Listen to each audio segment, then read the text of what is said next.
The 6th Street Viaduct was built in 1908 for $440,000, but after 93 years of use, this part of our history is being replaced. The viaduct connected downtown with Walker's Point and southward, brought workers to their jobs in the valley, carried passenger rail cars on their run to Chicago. The old North Shore tracks could still be seen by motorists before the bridge closed. 2 lanes had been shut down because of concerns over deteriorated concrete deck, structural steel, and supporting piers. Now all 4 are shut down. The viaduct is closed. And we've been, wanting to replace it for about 10 years, and we've been working on this project for an extended period of time, and the bridge has, outlived its useful, its functional life. But the need for a quality local traffic access between downtown and the near south side is as strong as ever. Plus, the Menominee Valley is seen as a key area for future urban development. So the city wanted to, create a landmark project that would be a catalyst to development. So they, after looking through a number of design processes, decided that they wanted to bring the bridge down to grade at 6th and create an on-grade intersection at 6th and Canal that could be a hub for the east end of the viaduct. And they also wanted to do a signature product. That signature product is a system of 6 bridges and elevated structures, including the first cable-stayed bridges built in Wisconsin. A $50 million, 7/10 of a mile project, paid for primarily with transportation funds that should provide a spectacular link between downtown and the south side. The new structure is actually, it's really a series of 6 bridges, starting on both the north and south ends, comes down to grade at Canal Street. So there's actually going to be an intersection with Canal Street, not the ramp configuration that we have now. The really unique feature is there'll be 2 towers, 145 feet tall, that have cables suspended from them, and the deck is actually supported from those cables. These are the first cable stay transportation structures in the state of Wisconsin. Construction of the new viaduct affects residents, travelers, and businesses. A number of actions have been taken to minimize its impacts. We're planning several activities throughout the 15 months that we're closed, just to help people really on the north side know that the south side still exists during construction. The restaurants here rely on the lunch crowd for a good share of their business. So it's important that the word gets out that there is an easy detour route to get there, and people shouldn't stop patronizing them just because the 6th Street Viaduct is out. Project information is being provided at a special website. It can be accessed through the What's New section of the City of Milwaukee website, or you can call the Public Information Manager at 359-2300. Detours include travel on Plankinton Avenue to 2nd Street, then to Virginia Street. Other available north-south routes include 1st Street and the 16th Street Viaduct. The Route 80 bus will follow the detour route. The project is using what's called the design-build process, not normally seen in the public sector. With the design-build process, the design and the construction is going on concurrently. So there's, you shorten the time frame, you hopefully bring the designer and the builder together, so you get the benefit of their expertise in being able to put forth the best possible product. And hopefully there's also a cost benefit in doing that. The significant component of this was that the design builder had to have the total project length 2 years, and they closed the traffic of only 15 months. So that's as tight a schedule as was possible. The key component are the bascule bridges, the bridges that open up over the river. And it takes about 12 to 15 months to fully construct one of those. So we narrowed the project to 15 months, and they have to do all the other work concurrently. So the time schedule is as tight as it can possibly be to make sure the bridge is back in service for the residents and the business as soon as possible.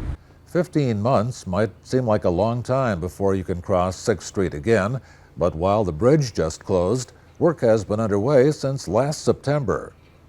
there's a lot of temporary work and work going on below the river that you never see in the final product, and really, unless you're a construction worker that appreciates it, a lot of the general public doesn't get a chance to see that. What you're looking at here, this is the south pier of the north lift bridge over the Menominee River. Basically, some of the shots that were taken, when you're looking at the concrete down at the bottom of the hole, the top of that concrete is about 12 foot down from the actual water elevation. So I think there's a perception out there in the public, geez, why does this work take so long, or maybe why is it so expensive, and some of that understanding just by looking at this and the amount of work that goes on underneath, the foundations and the piling work and cofferdams that go in place. The appreciation, I don't think, is always there of what really happens. This is how the bascule bridge over the Menominee River looked before the work began. A photo match composite shows the new bridge with one of the new cable-stayed bridges just to the north. Some numbers. The concrete pylons of the cable-stayed bridges will rise 12 stories above the valley. The sweeping cables range from 63 to 205 feet. The longest weigh 34 pounds per foot and carry 870,000 pounds of tension. The first bridge in the state designed for a 75-year lifespan also includes sidewalks and bicycle lanes. This bridge is going to do fantastic things, I think, for the Menominee Valley and also for the south side. There's some opportunity here for the south side residents to really have a nice gateway, if you will, coming into their community, as opposed to what you have now. The fact that it comes to grade at Canal Street makes access in and out of the valley just that much easier. I just think when we're out of here after 2002, you're going to see a boom in development on the east end of the valley. Given a May 1 date this year, August of 2002 is when it should be back open to traffic. This is going to be a very different structure, a modern structure for Milwaukee, and I think we're going to get a lot of recognition for it when it's all over. It's going to be something that Milwaukee will be proud of.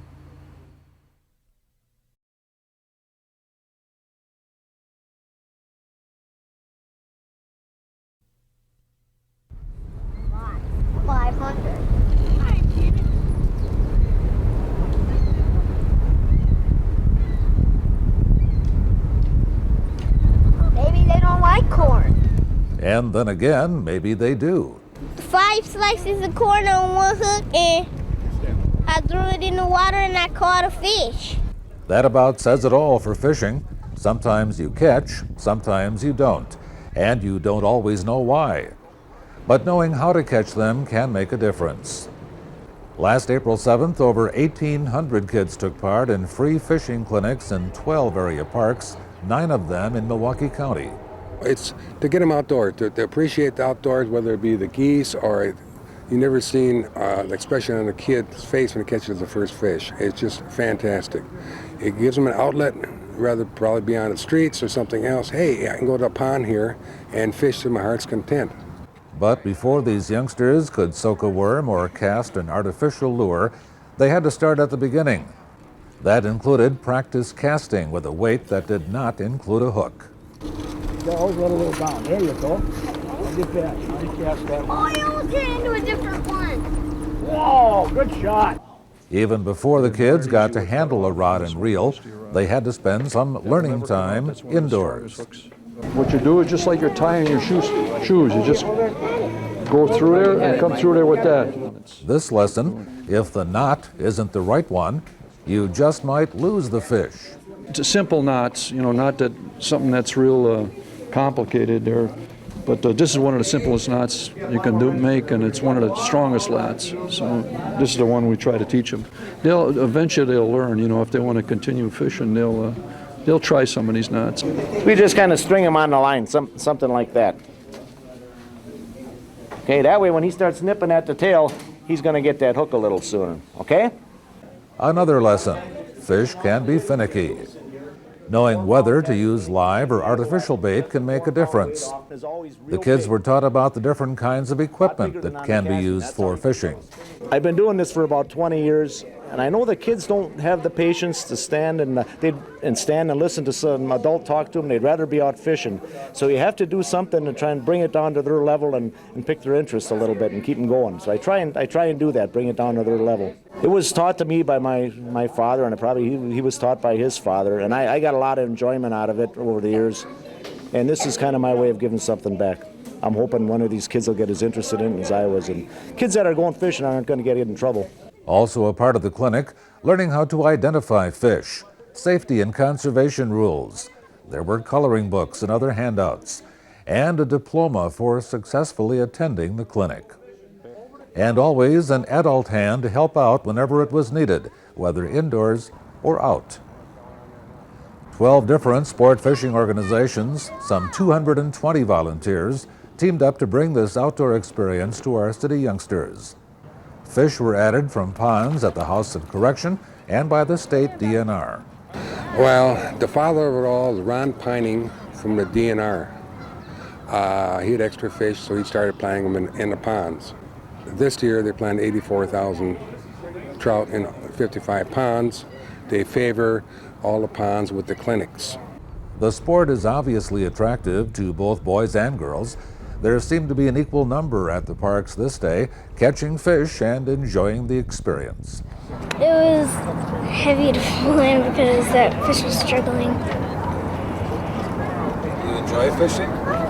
What do you like about it? I like to catch fish a lot. Oh, look at that. Good.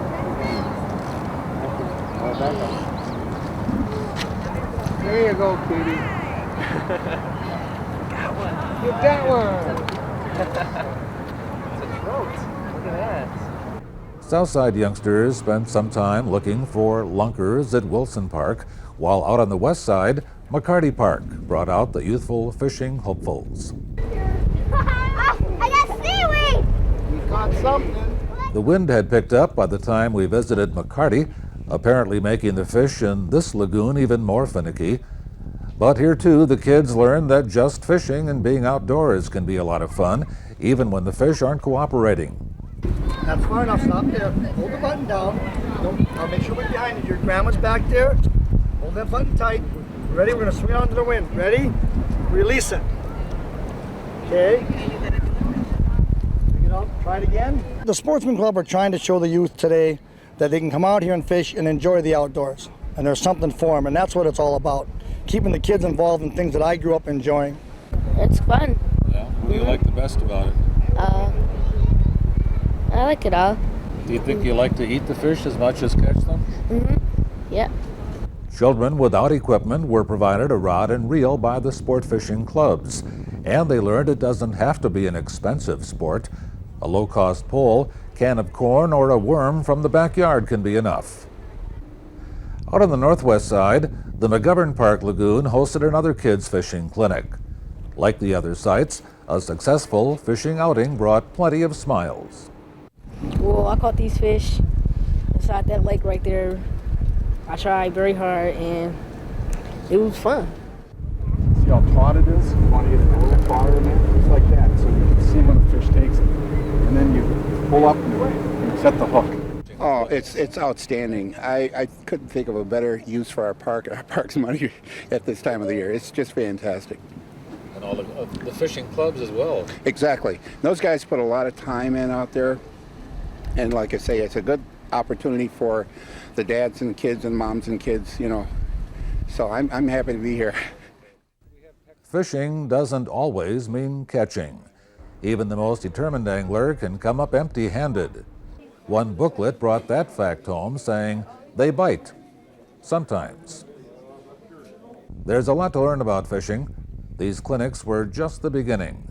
A lesson that fishing can be an enjoyable pastime, one where you can just slow down, watch that bobber, and enjoy the great outdoors. Look for the clinics again next year.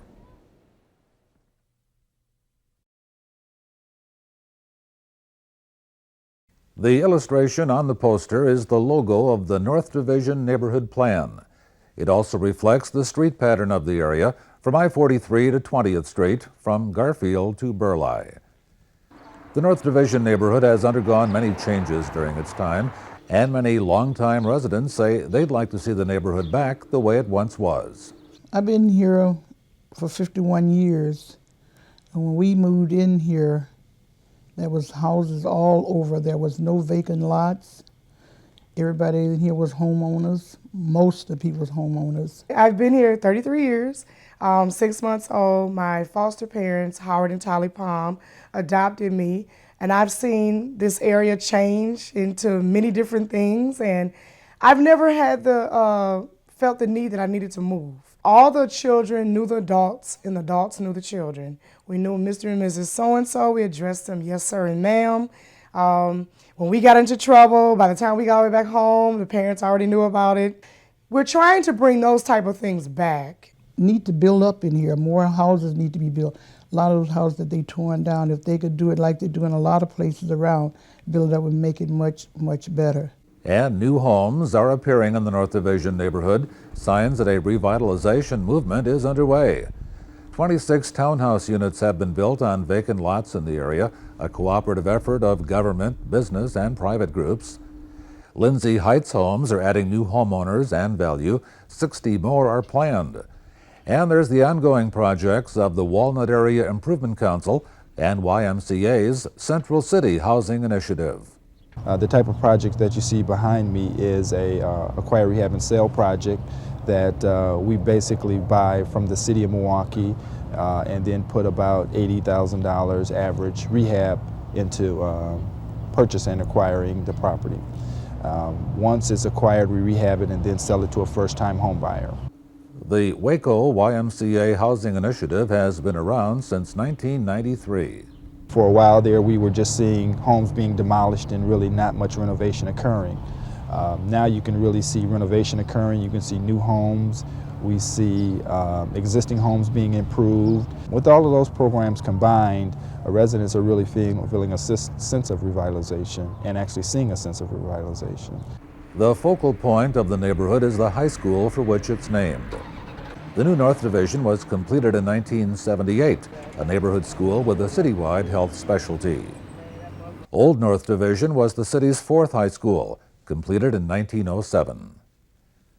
Many prominent citizens in our community are North Division alumni, including 3 members of the Common Council, the founder of the Great Circus Parade, and our police chief. A popular attraction for 40 years was Borchard Field at 8th and Chambers, home of the minor league Milwaukee Brewers. It vanished to make room for the freeway. Union Cemetery on the northern border is a German Lutheran burial ground established in 1865. More than 2,000 Civil War veterans are buried here. Nearby and nearly forgotten, a tiny Jewish cemetery at Hopkins and Chambers, dating to 1859, making it among the oldest cemeteries in Milwaukee. Bringing new life to the North Division neighborhood through new construction wasn't enough for many residents. 2 years ago, one group of neighbors organized to fight crime, drug houses, unsightly properties, and absentee landlords. Phyllis is director of the Clark Street Neighborhood Association. Wanting to see more character brought to the neighborhood, more people getting out and doing things with their yard and being able to sit back on the porch, because I think a lot of our elderly people started to, isolate themselves and board up in their homes, where I was used to seeing Mr. and Mrs. So-and-so sitting on the porch swinging when I was a kid, and we're trying to bring that back. So we're hoping that it'll continue on doing that, and with her working on it the way we are, and everybody's putting their heads together to try to make this a better place for us to live. We don't have to go move out. We just have to do it better in where we live, wherever we are. That's the way that should be. The Waco YMCA Housing Initiative is based at the North Central YMCA, acquainting residents with what's going on here and with resources to help them better the neighborhood. Basically concentrate my efforts on politically and socially organizing the residents. There's a lot of redevelopment going on in the area, and we want residents to know that they can certainly be a part of that. Everybody seems to have the same concerns, and once you unite people around those same concerns, the participation is fantastic. It's actually a lot more than we'd expect from people who are traditionally disenfranchised. As far as convincing them, we show them what has been done so far as redevelopment, and people are really starting to take an interest into this neighborhood. Lindsay Heights homes, 27 I believe, have gone in the ground in the last 7 years. This year alone there have been 29 more confirmations of homes for this area, so people are wanting to come back to this area, and that kind of optimism really helps the residents. There are just a multitude of things going on to make this a wonderful place like it once was. Most houses in the North Division neighborhood are frame structures built between 1890 and 1910. Nearly half are duplexes. The neighborhood has aged. Vacant lots and unsightly buildings are present here, but many older homes are being maintained. The rehabilitation and construction of affordable homes is continuing. The movement toward positive change is gaining momentum. It's an affordable neighborhood. It has architectural characteristics that people are looking for. It has new homes, it has older homes, it has businesses coming back to the neighborhood. So it's becoming a complete neighborhood again. That complete neighborhood will include a new North Central YMCA, charter school, and daycare on a long vacant lot at Titonia and North. A new Super Kmart store and other long vacant lands at Fond du Lac and North. And the continued efforts of residents who are excited by what's happening. So if you put some effort to it, some work to it, we can all make it just to look as good. We don't have to go way across town or over in the south side or the west side or where. We can stay right here and make it a better place, but we must work hard after it. We're not trying to displace anyone. We're not trying to run anyone out of the neighborhood by having new development and house taxes increasing. We want everyone to prosper from all of this, this positive change, and we want everyone to be a part of it. And we hope that more people will move into the community and become homeowners, and those who can't, be productive home renters and just be a part of this big family that we have here. And our motto here at the Clark Street Association is, it takes an entire community to build a positive city.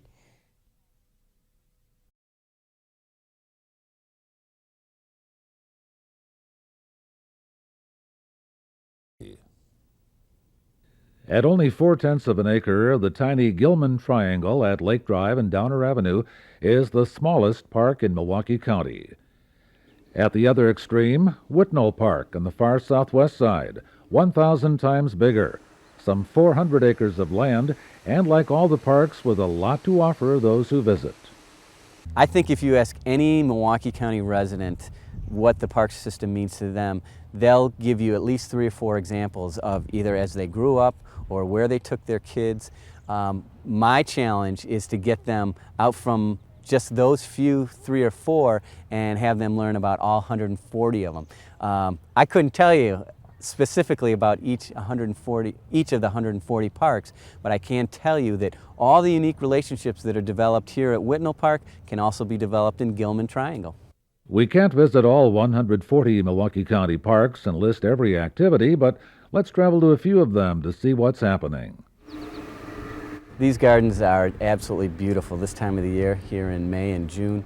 The crabapple trees are in full bloom, but we have so much more to offer. It's not just a tourist spot, and that is something that we're very proud of. It's a very nice place to bring your family, bring your friends, but it's also an education center, a place where people can pick up tips on their own gardening in their own yards. And we're really excited about a new development that's coming up with the Friends of Bernard Botanical Gardens, and that's the addition of a visitors and education center. About $11 million undertaking, and it is a partnership with the private sector, one that we're very pleased about. The Ware Nature Center, which is located in the southwest corner of the park, is our education environmental center. We have many trails, almost a few miles of trails through the Ware Nature Center. It takes you back to the species that originally were found here in Wisconsin.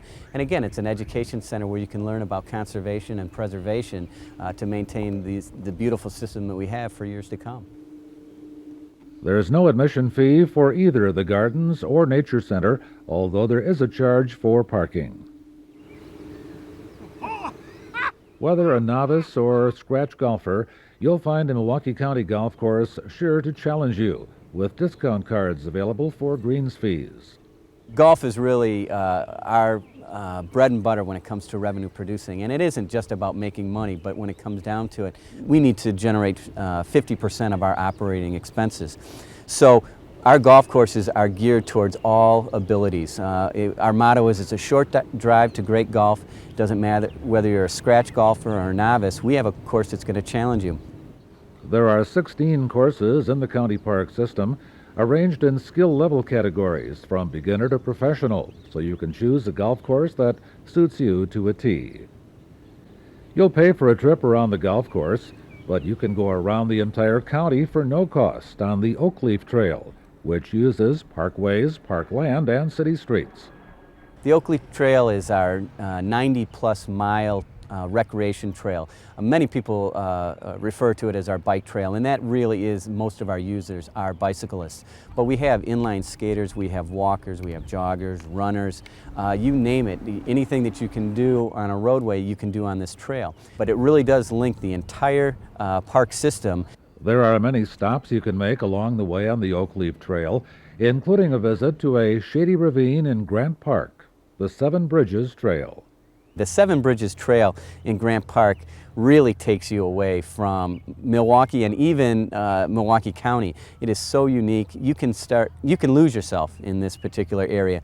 It's named Seven Bridges just for that. These bridges were built to cross over the various ravines and waterway that you see in Grant Park. It was actually established in the 1930s as a worker program, WPA project, during the Depression. Summer brings with it a return to water activities outside, and the Milwaukee County Park System includes 5 Lake Michigan beaches. I think most people in Milwaukee can identify with Bradford Beach. It's the place to be and, of course, be seen. The other beaches that we have run all across the shoreline. All these beaches are staffed with lifeguards. Not only do they have a presence for supervising the public and keeping safety, but it's also maintained in a clean environment. And that's something that we're real proud to be able to afford, because in some other cities they might not have that staff there to maintain it the way we do. McKinley Marina is among the county sites for those who want to be on rather than in the water. It's one of 5 park sites with boat launching ramps, the only public lakefront marina. The McKinley Marina is another revenue generator for us, but above that, it is something that our park system, it's unique to our park system that we operate that. Others will operate something similar to that, but with a private side. The marina is currently undergoing a major renovation with new floating docks and a planned new administration building with a restaurant. Something that'll be open to the entire public, not just the boaters, and that's something that's real important to the Department of Natural Resources, is that our marina is accessible to all the public, not just those who are paying at the slips. So again, it's the fact that these are public access lands, and we want to maintain that. To get to the marina, you'll need to travel on Lincoln Memorial Drive. The park system was a major player in the $8 million 2-year reconstruction project, which the county emphasizes is a parkway. And that's what we wanted people to realize. We wanted to make it a parkway. We added that grass median to add to the park enhancements, the pastoral feeling that you have when you enter a parkway. In addition to that, this year we're going to be planting flower beds all along that'll be dotting that. We added trees to make it more user-friendly. The median also adds as a safeguard as people are crossing Lincoln Memorial Drive. Pick from almost any of the more than 140 county parks on a nice day, and you're likely to find someone having a picnic. There are literally hundreds of free locations for small picnic outings. Groups may require a larger, reserved picnic area. We actually have 2 ways you can picnic. With formal picnicking, you can make a reservation for those very popular spots. And we do make reservations, or I should say take reservations 2 years in advance, because people like to come back year after year after year. But anytime you see an open picnic area, you're more than welcome to sit yourself down, and as long as it hasn't been reserved and doesn't have a reservation card on it, we invite the public to come in and picnic informally. That's what they're here for. What we really like about those picnic areas, they're including shaded trees, ample picnic tables, so it takes you away from urban life. Fishing is another recreational activity offered by the county. Urban anglers can drop in a line in a lagoon in 22 county parks. These urban waters contain trout and perch stocked by the county and state DNR. Generally, anglers 16 to 65 will need a fishing license and an inland trout stamp. If tennis is your game, the Milwaukee County Park System offers courts at 29 locations throughout the county. Some courts are lighted for night play.